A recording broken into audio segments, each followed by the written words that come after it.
So, Devil in Jedediah. I love your name, by the way. If your name really is Jedediah, because I know it's a biblical name, but it always reminds me of the Children of the Corn, which is, you know, Malachi and Mordecai and Isaac and Jedediah and all that fun stuff. Anyway, I like those biblical names. I think they're unique and full of character.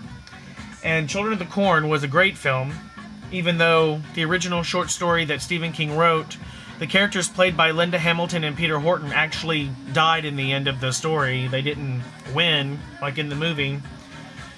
But as with most things, I usually read the book after I see the movie, because the book usually has so much more. But it's not a book, it's a short story. And I digress. So I'll tell you about some of my drama. I read Star Wars books because I have, you know, I'm a huge Star Wars fan. And I found out that in the middle of the current series, which is called Legacy of the Force, someone dies. And, oh, by the way, if you are reading these and you haven't gotten to the current one or whatever, you might not want to watch the rest of this video blog. That's just the only warning you'll get, because I think people should give warnings before they give spoilers. So, you know that Jason turns to the dark side, which is Han and Leia's son, the one that's alive, because Anakin died in the New Jedi Order, which was the 19-book story arc of the Yuuzhan Vong invasion, which I enjoyed, but it was just way too long. No story arc should be that long. There should be, like, kind of, I don't know, I like smaller story arcs. That way you can kind of read it and get familiar. It was just so much that there's a lot I don't even remember. But anyway. So, I've been desperately trying to read this series called, I think it's called the Dark Nest Trilogy, which happens after the New Jedi Order and before Legacy of the Force, because I knew someone was going to die in the Legacy of the Force, and possibly at Jason's hands, and possibly someone really, really awesome. So, I'm reading as fast as I can, and then Del Rey sends me an email. And my eyes just happen to glance down, and I read the first line, and it says, you know, Luke is trying to bring the Jedi Order back together, and I'm like, okay, I don't need to read anymore. Then my eyes hit who died. They listed it. It was the second sentence. Who died in the books that I was trying to avoid by not reading the backs of the books when I bought them, because I buy them as soon as they come out.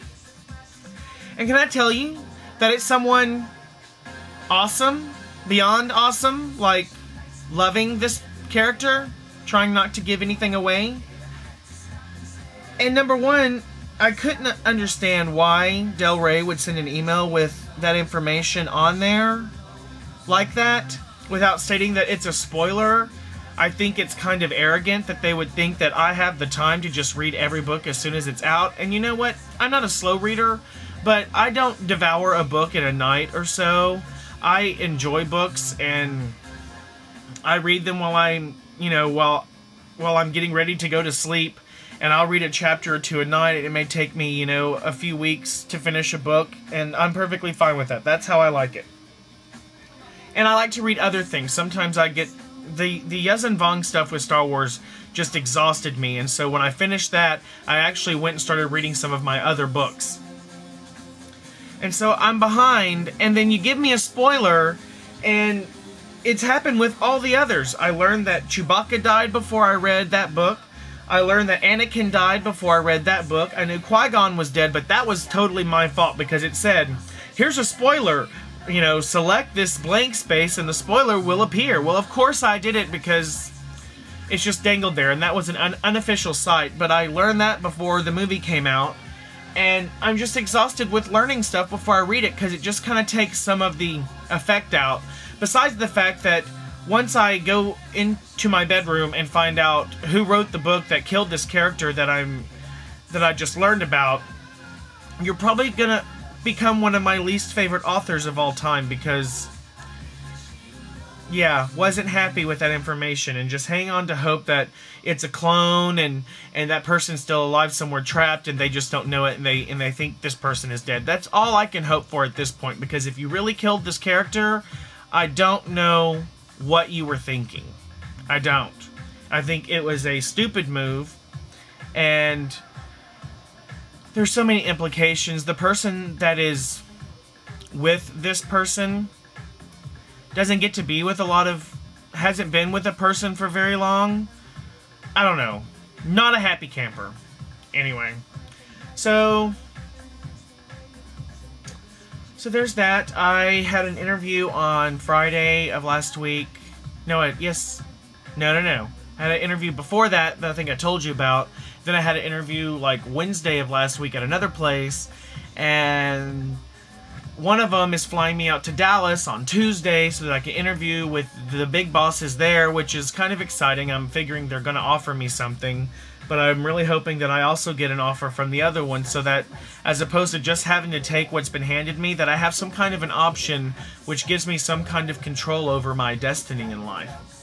That's what I want. That's me. I'm a special, special person. So anyway, there's that.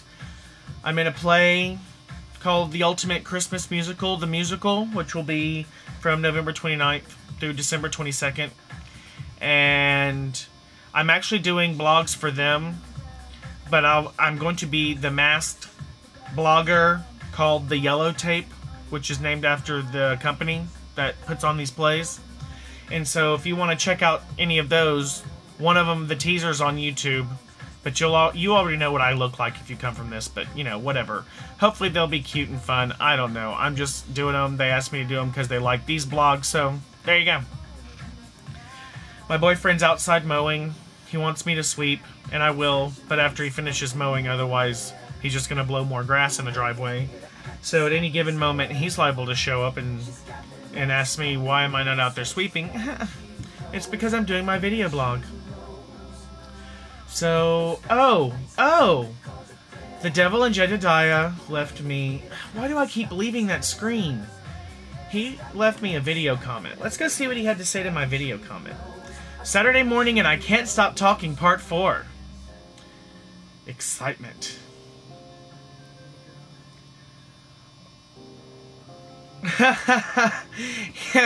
He asks if all those packages on the wall behind me are action figures. Super sweet.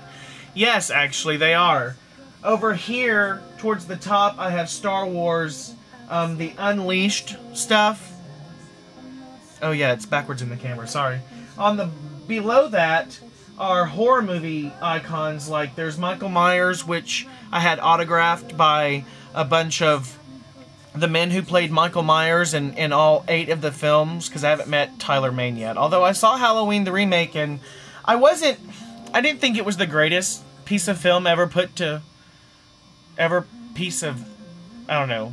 It wasn't the greatest film ever, but I enjoyed it. I like Rob Zombie's stuff. He's really brutal.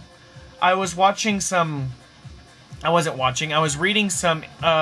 reviews of it on a website. This guy asked me on MySpace to come over and play around and give my opinions and such.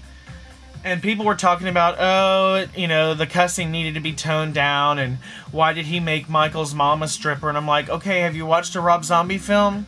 I mean, he's definitely a total rocker, and he wants lots of tits and lots of cussing, and that's just what he puts in films. I don't think it's necessary, but it's definitely his style, and to complain about it and tell him to tone it down, it's like, well, then just have someone else direct it, because that's what he's going to put in the film. That's who he is.